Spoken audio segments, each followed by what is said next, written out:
سب سے پہلی بات مسجد کے حوالے سے یہ کہنا چاہتا ہوں، یہ اللہ رب العزت کے ایسے گھر ہیں کہ رسول اللہ صلی اللہ علیہ وسلم نے ارشاد فرمایا یہ جو مسجدیں ہیں آسمان سے ایسی نظر آتی ہیں جس طرح تم زمین سے آسمان کے ستارے دیکھتے ہو، گویا چمک رہی ہوتی ہے۔ یہ زمین کے اوپر سب سے مقدس جگہ ہیں اور مدار زمین کے اوپر سب سے ناپسندیدہ جگہ ہیں، کیونکہ انسان مادیت پرستی کا شکار ہو کر اللہ کی یاد سے غافل ہو جاتا ہے بازاروں میں اور مسجدوں میں لامحالہ طور پر اللہ کی یاد میں مستغرق ہو جاتا ہے۔ ندیم بھائی وہ خوش نصیب ہیں کہ جن کے بارے میں رسول اللہ صلی اللہ علیہ وسلم نے ارشاد فرمایا، سب نے حدیث سنی بھی ہے، جس نے اللہ کے لیے مسجد بنائی اللہ نے اس کے لیے جنت میں گھر بنایا۔ اور اس گھر کے حوالے سے محدثین جو اس کے نیچے احادیث لے کے آئے ہیں وہ بھی متعدد ہیں۔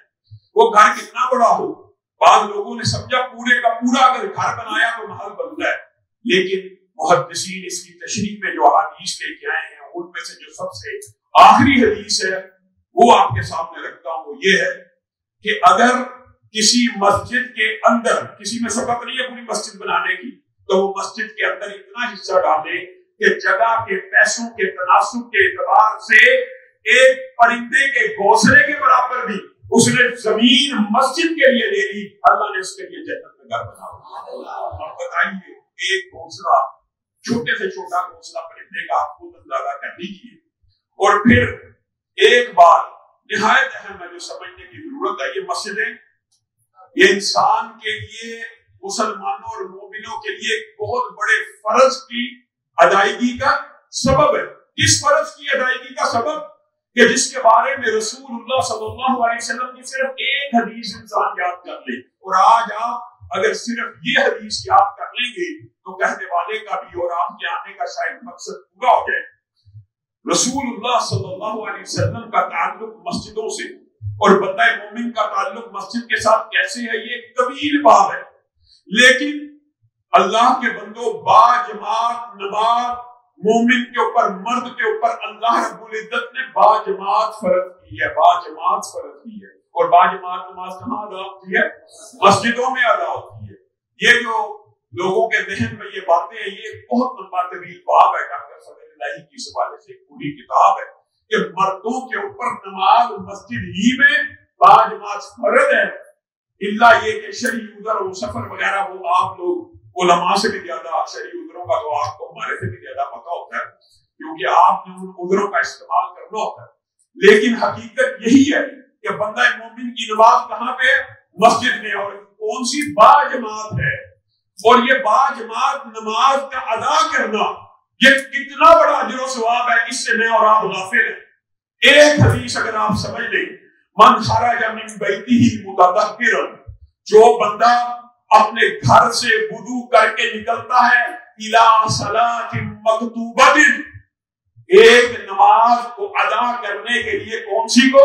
فرض نماز کو ادا کرنے کے لیے نکلتا ہے، جو بندہ اپنے گھر سے وضو کر کے باجماعت نماز جو اس کے پر فرض کی گئی ہے اس کے لیے گھر سے نکلتا ہے، آپ نے اس جملے کے اوپر غور کرنے ہیں، فَأَجْرُهُ كَأَجْرِ الْحَاجِّ الْمُحْرِمِ، اس بندے کا اجر و ثواب ایسا ہے کہ گویا کسی حاجی نے احرام پہنا ہو اور اس احرام میں وہ پورے کا پورا حج ادا کر لے۔ یہاں پر آپ نے رکنا ہے، غور کرنا ہے۔ آپ نے اشراق کے بارے میں حدیث سنی بھی ہے، وہ بھی مسجد کے ساتھ ہاتھ بیٹھے ذکر کیا، سورج نکلا، اس کا اجر و ثواب حج اور عمرے جیسے۔ رسول اللہ صلی اللہ علیہ وسلم نے یہاں پہ یہ کیوں نہیں کہا اس کا اجر و ثواب حج اور حج جیسا ہے؟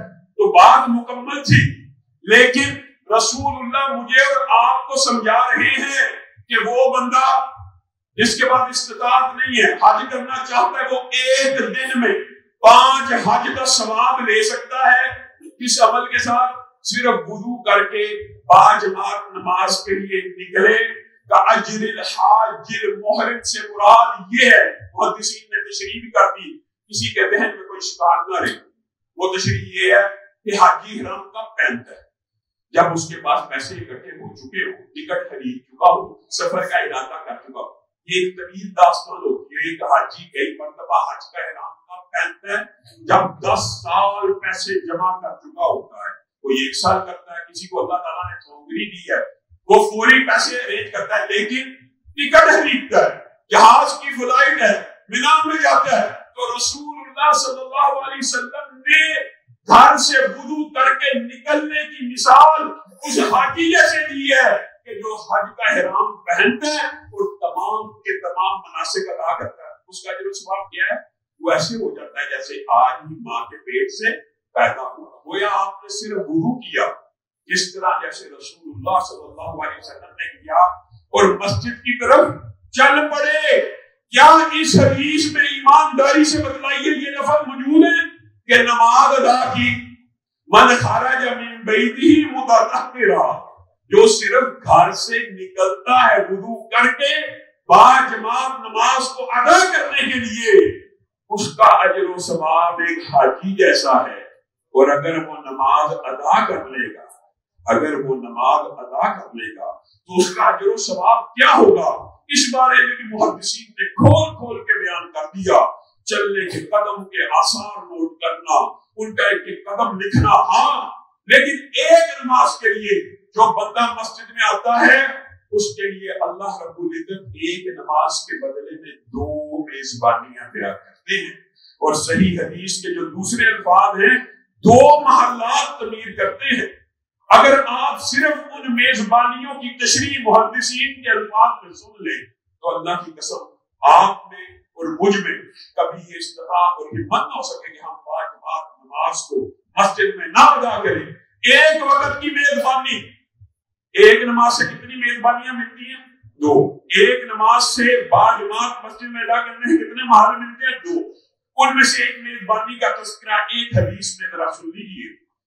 رسول اللہ صلی اللہ علیہ وسلم نے ارشاد فرمایا کہ کل قیامت کے دن جب جنتی کی میزبانی ایک ہو رہی ہوگی, ایک موتی کا محل ہوگا, اس کے اندر 70 گھر یاقوت کے ہوں گے. ہر یاقوت کے گھر کے اندر 70 کمرے زمرد کے ہوں گے. ہر زمرد کے کمرے کے اندر ڈائننگ ٹیبل سجے ہوں گے. کتنے 70 دسترخوان سجے ہوں گے, اور ہر دسترخوان کے اوپر 70 کھانے پڑے ہوں گے, اور ہر کھانے کے 70 ذائقے ہوں گے, اور یہ جنتی کی ایک وقت کی میزبانی ہوگی. میں اور آپ مناظر ہیں, باجماعت نماز چھوڑ دی جسے میزبانی سے محروم ہو گئے. اور جو محل کا تذکرہ رسول اللہ صلی اللہ علیہ وسلم نے کر دیا, کوئی کسر نہیں چھوڑی.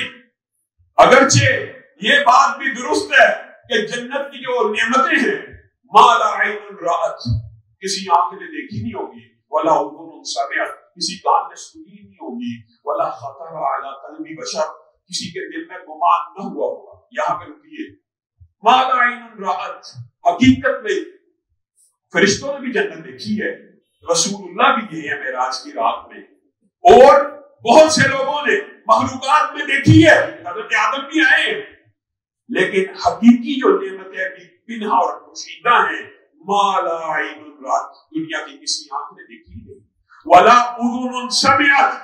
اس کی محدثین نے جو ٹرانسلیشن کیا وہ عجیب ہے. عالم قاری رسول اللہ صلی اللہ علیہ وسلم نے بھی آپ کو جنت کی نعمتیں بیان کی ہیں نا, عالم بھی بیان کرتے ہیں, محدث بھی بیان کرتے ہیں, آپ نے سن لی ہے, لیکن جو اصل نعمتیں ہیں ولا اذن سمعت, وہ کسی کان نے سنی تک نہیں. اور یہاں اگر بات ہوتی تو جنت کی وہ نعمتیں انسان کے سامنے آ جاتی, لیکن حدیث کمال ہے, ولا خطر علی قلب بشر, کہ انسان کے وہم و گمان میں بھی نہیں. مثلا آپ کو بھی میں جنت کے تذکرے بیان کروں, نہریں بیان کروں, پہاڑ بیان کروں, آپ کے ذہن میں پہاڑ کہاں کا, سدے کہاں کا, نہر کہاں کا, چشم کہاں کا آ جاتا ہے نا, سوچتا ہے بندہ. ولا خطر علی قلب بشر, انسان تخیلات کو جتنا مرضی دوڑا لے, جنت کی جو حقیقی نعمتیں ہیں وہ کوئی کسی کے گمان میں بھی نہیں آ سکتی, کسی کے وہم و گمان میں بھی نہیں آ سکتی. اور رسول اللہ صلی اللہ علیہ وسلم نے صرف ایک تمثیل کے طور پہ سمجھایا ہے وہ محل جو ایک نماز کے بدلے میں 2 ملتے ہیں. کس کے ساتھ تعلق ہے؟ باجماعت نماز کے ساتھ تعلق ہے, سنتوں کا تعلق بھی ہے, نماز کے ساتھ اور بھی معاملات ہیں. لبنۃ من ذہب ولبنۃ من فضہ, ایک اینٹ سونے کی ہے,